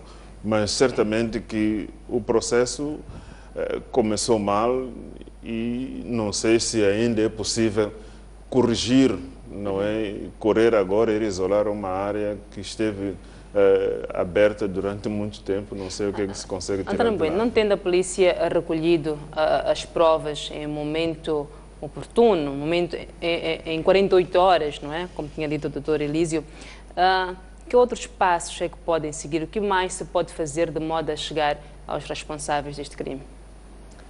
Bem, esclareço que não sou perito em criminalística, mas por aquilo que primeiro aprendi e de alguma forma também na prática forense fui fazendo, é que no momento, logo a seguir ao cometimento de crime, em que as autoridades policiais tomam conhecimento desse facto, já há determinados atos que deveriam ter sido praticados. Isto é, não permitir que o corpo de delito de alguma forma fosse corrompido, como foi. Não houve o cuidado de isolar a área, eventualmente recolher as cápsulas e mais qualquer coisa que pudesse ajudar na investigação. Mas este seria o ato primário. logo a seguir ao cometimento de crime. Agora, não se tendo feito naquele preciso momento, é evidente que a probabilidade de se poderem encontrar meios de prova conducentes a ajudarem a polícia a direcionar a investigação em diversos sentidos, de alguma forma terá ficado reduzida. Agora, não tendo feito esse trabalho imediatamente, agora terão que ir a outras estratégias de investigação. Eventualmente, pode ser até por via de rastreio na internet, nos telefonemas, a viatura eventualmente terá sido usada, se terá ele eventualmente recebido qualquer ameaça direta a algumas pessoas dias antes de ser morto. Quer dizer, a polícia tem um espectro enorme, enormes possibilidades de pegar várias estratégias de investigação e poder dar seguimento a este processo de investigação. Okay. Silvério Ronguane, um outro assunto que marcou esta semana foi o que disse o MDM, declarou sexta-feira indignado com o lançamento da Chama da Unidade, que vai assinalar as celebrações dos 40 anos da independência do país. E como vem aqui no Jornal do País, MDM indignado com a Chama da Unidade. Por quê? Bom, é fácil de perceber que nesta altura não é a altura de símbolos, é a altura de fazer coisas concretas. Portanto, há uma ameaça, penso que evidente para todos, portanto, que há uma fricção enorme entre os dois grandes partidos que dominam o espectro político nacional. E parece que devia ser aqui que devia se concentrar todas as energias no sentido de evitar a confrontação, no sentido de evitar esta cada vez crescente tensão política, não é? Mas, ao contrário disto, deixamos o problema e vamos aos simbolismos. Eu penso que só a partir daí é condenável, porque parece que nós temos um problema concreto, ignorámo-lo e vamos a outras coisas marginais. O país tem problemas graves, estamos a sair das cheias, ainda não nos fazemos disto, mas vamos gastar dinheiro nesses atos de exaltação heróica. Portanto, parece que também aqui há a questão das prioridades. Não me parece, e acredito que para qualquer moçambicano sensato, me parece que este seja um momento de exaltações, de festas. Então esta não é uma prioridade, não deveria ser uma prioridade. Não me parece que seja uma prioridade e parece também que não é oportuno. Isto é como um casal que, digamos, que está em conflitos constantes. E chega o dia, digamos, de completar o dia de casamento e decide um jantar, esquecendo todos os problemas, que é para no dia seguinte começar a discussão. Parece-me que nós temos que atacar os problemas e, sobretudo, verificarmos o que é que impede a ter unidade nacional, que parece que é fácil de ver que haja assimetrias regional. O INE, portanto, o Instituto Nacional de Estatística, lançou agora mesmo um estudo estatístico que mostra, por exemplo, que a província de Cabo Delgado é aquele que tem mais analfabetos do que as outras províncias. Isso é uma assimetria inaceitável. Portanto, é uma das províncias mais ricas e que vai contribuir certamente nos próximos dias, nos próximos anos, para o orçamento geral do Estado, mas, em contrapartida, é uma das províncias, é a província com a maior taxa, digamos, de analfabetismo. Portanto, como é que concilia isto? Portanto, vamos fazer a unidade das chamas ou vamos a uma unidade real? Portanto, eu penso que... António Bueno, o MDM tem ou não razão, tendo em conta aquilo que é o atual cenário, que está a acontecer, por exemplo, as cheias, a energia e outras coisas? Bem, atualmente, partindo daquilo que terá dito Ronguane, não se trata de ter razão ou deixar de ter razão, é um ponto de vista. E o ponto de vista do MDM é esse. Mas eu entendo que, e dou muito valor ao simbolismo, aos simbolismos, porque nós nesta terra temos tudo para nos desunir. Temos tudo para criar a desunião entre nós moçambicanos. E se cria um momento próprio em que algo simbólico pode, de alguma forma, não esquecendo as diferenças políticas e tudo mais que existem entre todos nós moçambicanos, mas há um elemento comum que nos une a todos nós, que é a moçambicanidade. Disso nós não podemos negar, somos moçambicanos. Isso é um aspecto que, eventualmente, a meu ver, neste preciso momento era preciso voltar a avivar a memória das pessoas mais velhas e tentar transmitir às gerações novas. Eu acho que este é um momento simbólico importante. Não é esquecermos os males que nós temos. Pelo contrário, uma mensagem clara. Vamos nos unir todos nós. Os desafios são enormes e são comuns a todos nós. Mas é uma coisa que nós nunca podemos nos alhear, nem sequer nós podemos deixar de o ser moçambicanos. Eduardo Nambrete, um outro aspecto também que marca a semana é o diálogo político, que vai entrar na próxima semana na Ronda 100. Olhando para este ciclo todo, onde há mais desentendimentos do que acordos? Bom, não vamos dizer que há mais desentendimentos do que acordos. Talvez dizermos que o processo não está na velocidade desejada, não é? Há muitas aproximações que estão a ser conseguidos. Já se conseguiu, por exemplo, entendimento em relação ao prazo da extensão da missão de observação dos militares estrangeiros. Portanto, houve este entendimento, prorrogou-se por mais 60 dias. Há entendimento sobre várias etapas que o processo deve seguir. Neste momento, se não estou em erro, grandes divergências residem num único aspecto, que é a questão do enquadramento das forças, dos homens, portanto, oficiais oriundos da Renamo, nas Forças Armadas de Defesa de Moçambique. No ponto sobre a despartidarização do Estado, há praticamente todos os aspectos, todos os pontos principais acordados. Há ainda uma divergência num ponto em que a Renamo diz que os titulares de órgãos públicos não deviam fazer atividade partidária durante as horas normais do expediente, nomeadamente ministros, administradores, governadores. Nós achamos que deviam ser impedidos de fazer trabalhos partidários durante as horas normais do expediente, enquanto que o governo acha que é normal que o ministro faça trabalho partidário, um governador faça trabalho partidário durante as horas normais do expediente. Portanto, são estas questões que ainda, que fundamentalmente travam o avanço do processo sobre esses dois pontos. Portanto, eu diria que há avanços, há progressos, só que não na velocidade desejada. E é muito bom que o diálogo continue, seria mau se o diálogo tivesse sido rompido. Mas era de se esperar que se atingisse a 100ª ronda sem fechar o dossiê, tendo em conta que a agenda foi há muito aprovada? O processo em si é que está a ditar que se chega até aqui. Certamente que eu posso lhe confessar que estou neste diálogo desde o começo, quando ainda era dirigido pelo secretário, da parte da Renamo, era dirigido pelo secretário-geral da Renamo.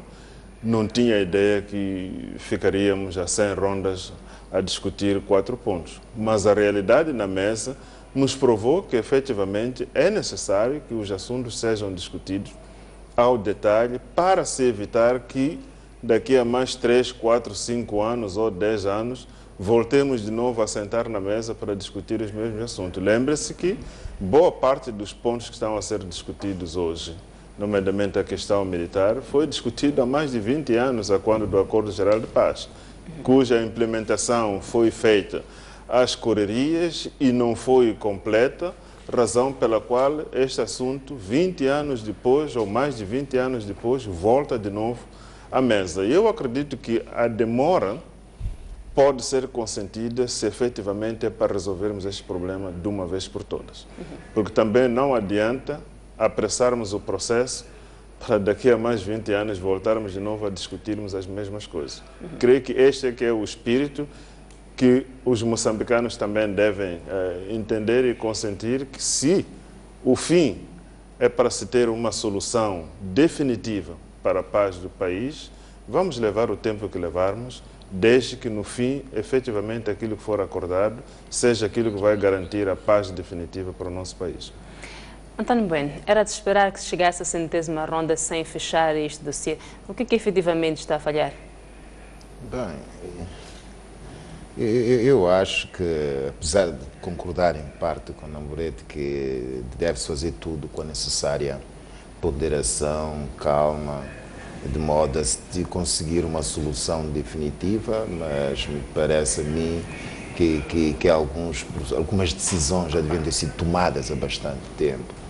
E isto naturalmente denota não haver, por parte de quem está na Joaquim Chissano, ou há tendência de sempre arrastar estes processos, em prejuízo daquilo que se pretendia que as decisões fossem tomadas o mais rapidamente possível, porque não é uma situação nova, é uma situação já antiga. Está-se a repetir o que já foi feito, como diz Namorete, há 20 anos atrás. E qual é a dificuldade de faltar-se a fazer o que se fez há 20 anos atrás? A meu ver, não vejo grande dificuldade nisto. Quer dizer, e ainda bem, e fazendo um paralelo com a proposta de lei das autarquias provinciais, quer dizer, num caso pretende-se mais tempo para consolidar um processo e, noutro caso, em curto espaço de tempo quer-se uma decisão. Então, nós às vezes giramos por aqui, aproveitamos uma situação quando tiramos vantagem dela e quando não temos vantagem nós, pura e simplesmente, vamos para o outro lado. Mas este processo já devia ter sido encerrado há bastante tempo. Parece mais ato político, interesses partidários, Silvério Ronguane. Bom, eu concordaria com os meus dois colegas se houvesse coerência nisto tudo. Eu vou dar exemplos simples. Desse diálogo resultou, por exemplo, a criação do tal fundo dos combatentes. E sabemos há pouco tempo que os de Renamo não tomaram posse, a não ser que eu esteja ultrapassado pelos factos e tenham feito depois. Mas a verdade é que no dia que era suposto tomar posse, recusaram-se. Ou seja, os tais entendimentos que já foram alcançados já estão a ser violados. Eu não sei, quando se fala de avanço, está-se a falar de quê? Não é? Estamos a falar de entendimentos militares, mas hoje mesmo vimos uma peça que mostra que a tensão militar, em vez de baixar, está em crescendo. Portanto, parece-me que não há dúvida que há uma perca de tempo. Penso que estamos a falar de 100 dias, estamos a falar de 25 dias para cada ponto, se considerarmos dias de trabalho, não é? Portanto, estamos a falar de 100 semanas, se considerarmos que as reuniões têm sido uma por semana. Então, parece-me que 100 semanas a falar do mesmo cria um desgaste desnecessário. Portanto, parece que está evidente que dali não haverá nada de positivo. O que devia se fazer era trazer este debate, esta discussão, onde de fato devia ocorrer, e onde devia ocorrer é na Assembleia da República, onde as três forças estão representadas, porque ali estamos a continuar com um modelo que está ultrapassado pelos fatos. Em Moçambique não há 2 atores reconhecidos com assento, não, há 3 atores. Então e acredito que se fosse na Assembleia da República, se essa discussão tivesse a ser feita dos 3 atores, se calhar o outro ator, que é o MDM no caso, podia ser o fiel da balança, uma vez que parece provado que esses 2 partidos estão destinados mesmo a não se entender, a não encontrar consenso. Podem ter intervalos de lucidez e de entendimento, mas sabemos que no essencial eles não se entendem e nem nunca se entenderão, vão continuar sempre nesse jogo de rato e gato, de desgaste e sobretudo... Estamos mesmo a chegar ao final do nosso programa. Vamos aproveitar que estão aqui os representantes das 3 bancadas, que é Frelimo, MDM, representantes não, mas são mesmo da Frelimo, MDM e RENAM. Talvez deixar uma mensagem olhando para aquilo que está a ser a tensão política no país? Vou começar mesmo pelo Dr. Namborete. Bom, a mensagem que eu poderia deixar para os moçambicanos é de continuar a orar pela paz no nosso país, porque nós reconhecemos, eu como cristão reconheço que não tenho uma força de poder alterar e não reconheço ninguém também aqui que tenha a força de poder determinar o rumo dos processos. E temos que apelar a Deus para que nos dê esta luz, para que possamos ter, de facto, o conhecimento, a sabedoria daquilo que a gente fala, aquilo que a gente diz, possa servir para a estabilidade do nosso país. E é preciso também reconhecermos que a paz não deve ser algo que se constrói apenas com o sacrifício de uns.